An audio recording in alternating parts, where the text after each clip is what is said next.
Merci. Alors d'abord, merci d'être présent en nombre pour ce conseil municipal qui est extraordinaire par sa teneur et par ce délai de convocation, mais qui sont liés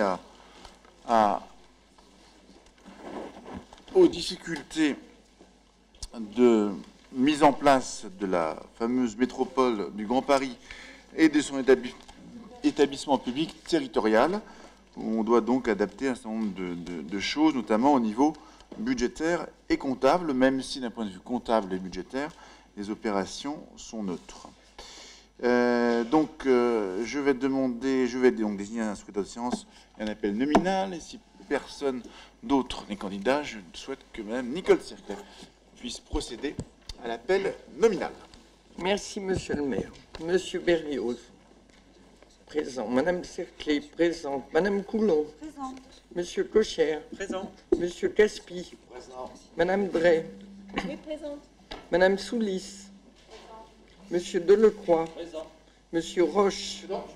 Monsieur Launay a donné pouvoir à Madame Viscardi, Madame Camara, Madame Viscardi, Madame Lerêtre, Monsieur Breton, Madame Fiastre, Monsieur Combe a donné pouvoir à Madame Gautran, Madame Gautran, Madame Chabot a donné pouvoir à Monsieur Caïrez, Monsieur Caïrez, Monsieur Péteny, Monsieur Coulen a donné pouvoir à Madame Girardot, Madame Jurado, Monsieur Dubois a donné pouvoir à Madame Carpentier, Madame Carpentier, Monsieur Cipriano, Madame Bonamour du Tartre, Monsieur Guillard, Madame Jandier, Monsieur Cohen, Madame Lécuyer, Monsieur Baillet, Madame Depiquer, Monsieur Verneau a donné pouvoir à Monsieur Gaillard, Madame Chazette a donné pouvoir à Madame Depiquer,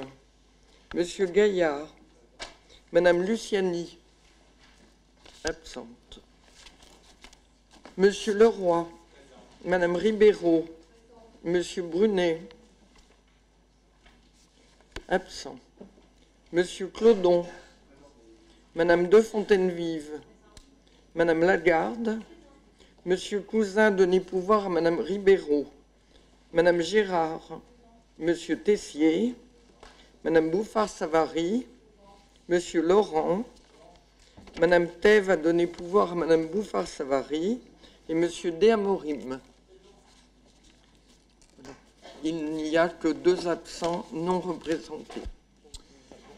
Merci. Le quorum est atteint. Nous pouvons donc valablement délibérer. S'ouvre la période des questions d'actualité. J'ai reçu donc une question de Madame Bouffard-Savary. Madame Bouffard-Savary, vous avez la parole. Merci, Monsieur le maire. Monsieur le maire, en page 17 du dernier Samor Info, il est affirmé que le conseil municipal a adopté à l'unanimité une délibération visant à s'opposer à la fermeture des voies sur berge rive droite à Paris. Cette information est fausse. Nous n'avons pas voté cette délibération puisqu'il y a eu 2 abstentions et 1 vote contre. Une simple vérification avec le compte-rendu analytique aurait permis d'éviter cette erreur qu'on peut qualifier de grossière. Alors, il en résulte une désinformation des Samoriens. Bon nombre se sont étonnés auprès de nous de cette soi-disant unanimité sur un tel sujet, et pour nous, un préjudice politique certain dans nos instances respectives. À cet effet, nous exigeons, premièrement, la parution immédiate d'un rectificatif pour la version en ligne de la publication mentionnée, la publication d'un rectificatif en cartouche sur la page sommaire du prochain Samor Info sur fond couleur libellé ainsi. Contrairement à ce qui est écrit dans Samor Info, janvier 2017, dans l'article sur la fermeture des berges de la Seine, page 17, la délibération visant à s'opposer à la fermeture des voies sur berge rive droite n'a pas été adoptée à l'unanimité du conseil municipal. 2 élus du groupe Samor écologique et solidaire se sont abstenus et 1 élu a voté contre. Il s'agit donc d'un vote à la seule majorité avec la mention erratum publié à la demande des élus du groupe Samor écologique et solidaire. Donc nous demandons parallèlement à cela la relecture de la maquette de rectificatif avant le bon à tirer. Et troisièmement, une lettre d'excuse du directeur de la publication pour le préjudice causé. Merci, Monsieur le maire. Merci, Madame Bouffard-Savary. Vous avez parfaitement raison, c'est une erreur. Je vous prie d'ailleurs de bien vouloir m'excuser. J'en assume absolument toute la responsabilité. Nous avons une divergence de fond sur cette affaire, et donc nous ferons en sorte de la rectifier. C'était rectifié en ligne, ce sera rectifié dans le prochain Samour Info. Nous ne sommes pas d'accord sur le fond de cette affaire. Nous considérons que la mairie de Paris fait en sorte que la banlieue, et les Samoriens d'ailleurs, soient exclus de Paris. Vous considérez que c'est une bonne chose. Moi, je respecte votre opinion et je veillerai à ce que les choses soient dites, ou plutôt écrites, ainsi dans le prochain Samour Info. Et je vous écrirai pour vous dire que c'est toute ma responsabilité et que vous avez bien voté contre cette délibération. C'est exact. Voilà. Je vous remercie. Je passe au point suivant de l'ordre du jour, l'approbation du procès-verbal de la séance du Conseil municipal du 15 décembre 2016. Y a-t-il des questions? S'il n'y a pas de... Ah, Madame Bouffard-Savary? Ah, alors, pas Madame Bouffard-Savary. S'il n'y a pas de questions, je soumets à votre approbation. Qui s'oppose? Qui s'abstient? Adopté à l'unanimité.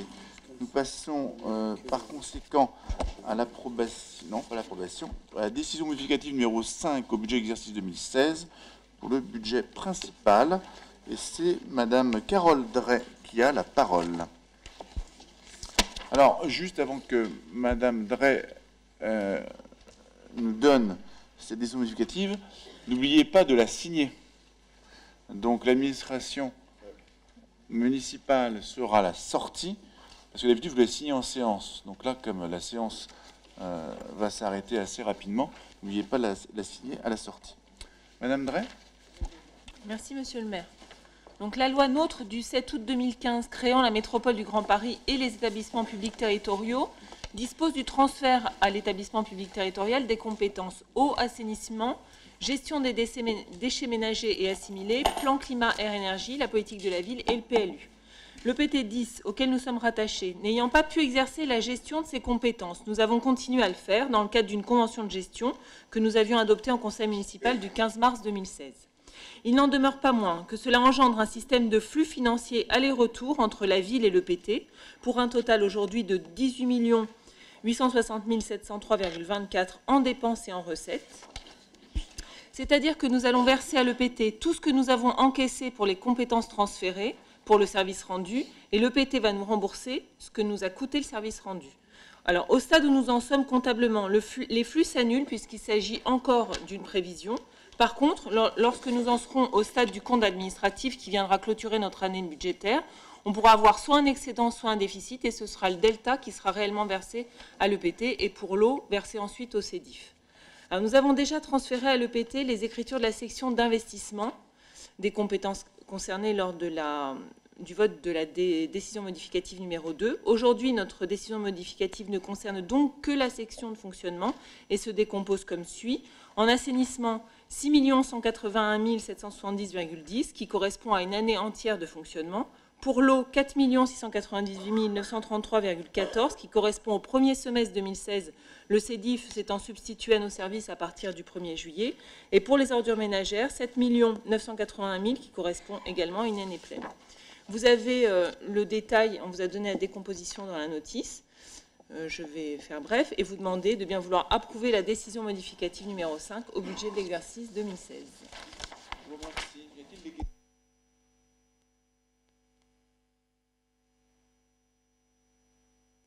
Merci, monsieur le maire. J'ai juste deux questions de compréhension.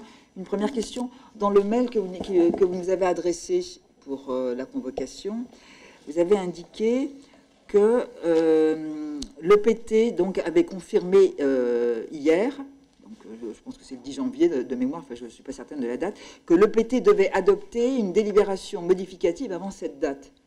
Bon, et en fait, il n'y a pas de réunion qui soit prévue au niveau de l'EPT. Ah bon, d'accord, c'est au niveau du bureau. C'était ma première question. Et ma deuxième question, c'était de savoir pourquoi je crois que nous sommes un des seuls conseils municipaux à devoir avoir un conseil municipal, la seule ville à avoir un conseil municipal extraordinaire pour justement acter ces montants. Il semble que les autres villes l'aient fait donc avant, c'est-à-dire dans les temps qui étaient demandés, je crois, par le préfet, qui était donc avant le 31 décembre, semble-t-il. Voilà, merci de nous confirmer cela. Merci, monsieur le maire. Merci. Y a-t-il d'autres questions? Bien, s'il n'y a pas d'autres questions. Non, nous ne sommes pas la seule ville à délibérer. En revanche, nous sommes la seule ville à avoir notamment le montant lié au CEDIF.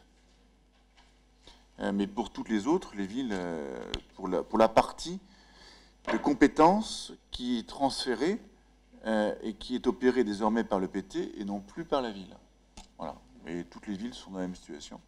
Et toutes les villes auront à faire cette bascule. La délibération qui est proposée résulte de la convention signée entre chacune des villes et le PT. Nous avons signé une convention avec le PT visant pour l'année 2016 à faire en sorte que l'ensemble des compétences qui auraient dû être, enfin, qui sont transférées continuent à être gérées par les collectivités. Dans l'article 4.3, je vous lis de mémoire, hein, de la Convention, 4.2, alors 4.2 de la Convention, il est indiqué que, à l'issue de l'exercice, on doit faire un bilan des dépenses et des recettes, et puis de mettre en adéquation ces dépenses et ces recettes pour l'intégralité des dépenses et recettes, donc titres et mandats liés aux compétences transférées, de délibérer, et ensuite que le PT puisse inscrire elle-même ses dépenses et ses recettes pour nous les redonner ensuite. C'est une mécanique à somme nulle, hein. Et donc toutes les villes sont concernées. Nous le faisons aujourd'hui, d'autres le feront plus tard, d'autres l'ont déjà fait ou n'ont pas eu à le faire. Si on prend le cas des collectivités territoriales dont les compétences exercées et transférées étaient exercées par une communauté d'agglomération précédente, elles n'ont pas à le faire. Donc voilà, ça dépend vraiment des cas. D'accord? Et la date, c'est pas le 31... pardon, la date, je réponds à vos dernières remarques, la date, c'était pas le 31 décembre, la date ultime, c'est le 21 janvier. Voilà. C'est ce qui correspondait en fait à l'article 4.2 de la Convention.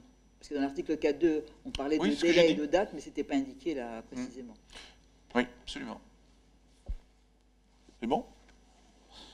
Donc, je soumets à votre approbation. Qui s'oppose? Qui s'abstient? 1, 2, 3, 4, 5 abstentions. Je vous remercie. Donc, n'oubliez pas de signer cette... Enfin, non pas d'approuver l'ADM par votre signature, hein, mais de signer l'ADM à la sortie du conseil municipal. Je vous souhaite une bonne soirée et je vous souhaite à toutes et à tous une bonne année pour ceux que je n'ai pas vus